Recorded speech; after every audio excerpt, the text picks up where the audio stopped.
Hello, hello, hello. Welcome back to Exotic Wine Travel. I'm your host, Matthew Horkey. We're here in the Valle de Guadalupe in Baja, California, like we were talking about. We're going to be here for a few months, and we are at the place, the winery, of the first bottle that really got Shireen excited and inspired. So I'm here with Phil Gregory, the owner, winemaker of Vena Cava. Thank you so much for being on the show. I appreciate it. Great pleasure. Thank you. You were telling me, we were talking earlier, you just actually became, I guess, Mexican, quote unquote. Yes. Can you tell me about why you actually wanted to move here and the whole process of becoming Mexican, I guess, so to speak? Well, Eileen and I have spent a lot of time traveling around Mexico over the last 30 years or so. And we've always loved it, but we found places we love to visit, none of which actually said to us, you need to live here right now, until we came to the Guadalupe Valley. We only came here for lunch, and we fell in love with the place, and 4 weeks later we'd come back and already had bought or agreed to buy the property that we live on now. And at that time, we still were going to just come and hang out here from time to time. Yeah. But whilst doing the legal work and the preparations for building the house, that's when we just fell in love with the people who live here. It's easier as a tourist to fall in love with the wine, the beer, the food, the place, the climate. But once you've spent a little time here, you fall in love with the people. And it was then that we thought, we should just come and live here. So when did you say, okay, I'm going to make wine now? My wife and I had many thoughts about this in the past. There was a moment many years ago when we almost went to live in Argentina, in Mendoza, and we were going to have a vineyard and eventually a winery there.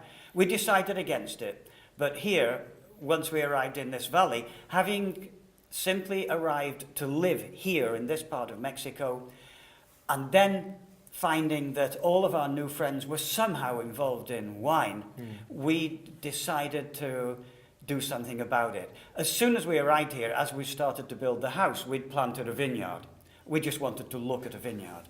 And undoubtedly, we would have arranged for someone to use the grapes to make wine. Yeah. But I realized that Hugo da Costa had his Escuelita. Yep. You can go to classes here, learn a little about making wine. It's just a few minutes from what is now our house, the property that we bought. Yeah.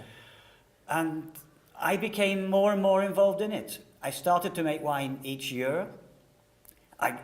In those days, I started off 1.5 barrels in the first year.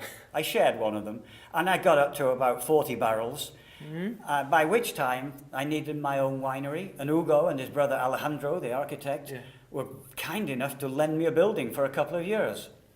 And that's when it started to really become less of a hobby and more of my new profession. Yeah, I mean, if just to catch you up to speed, Hugo de Acosta, that's how I pronounce it. He's really the famous kind of pioneer Mexican winemaker here. Started a school to help teach people how to make wines.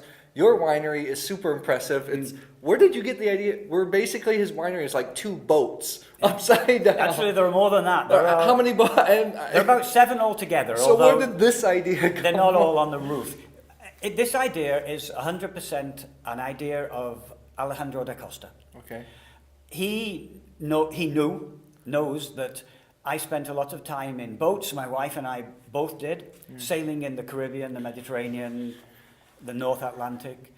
And so when he agreed to design the winery for me, he said, I'll do 3 simple designs for you. You have to choose one of those.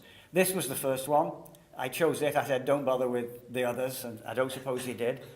I love this.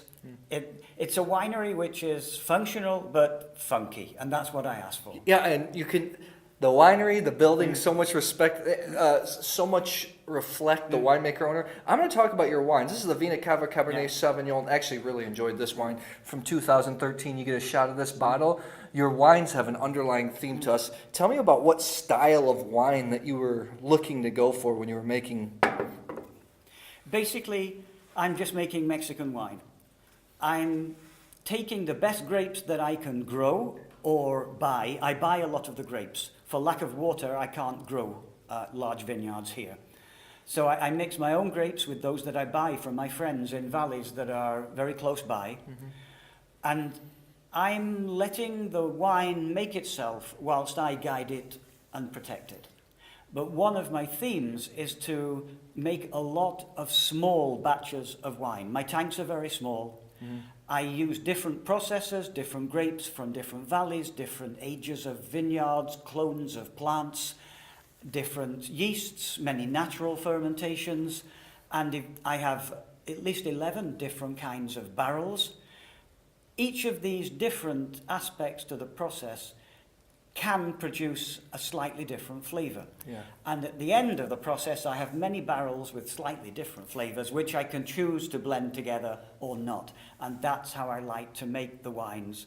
I'm looking for something complex, blending a lot of different wines together. But yeah, those wines are very expressive. So Yeah. I want just one last question. You know, you've been here. We were talking a little bit about the start, how the demographics, everything in the valley's changed since you've been here for 12. You're talking about 12 years ago. Yes. What do you think Mexican wine has to do to, as a whole, moving forward, to position itself maybe on the world stage?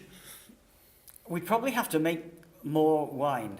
We are very lucky at the moment in that our market in Mexico is very strong, and the market in the US is growing.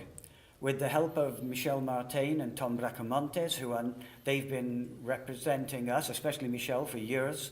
Now they represent many of my friends, and they and we are active in several states of the US, spreading across Arizona, New Mexico, obviously California was the first, into Texas now, and I have my wines in New York and in Chicago.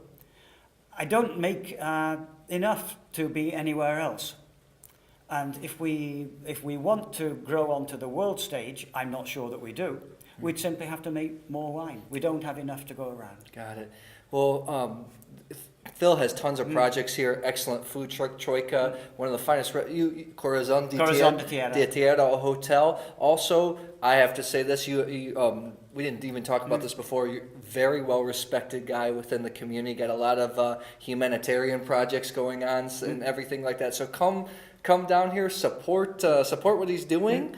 And thanks for being on the show. I really appreciate it. Very kind If of you guys like this video, please subscribe to our YouTube channel, Exotic Wine Travel. I will see you at the next episode.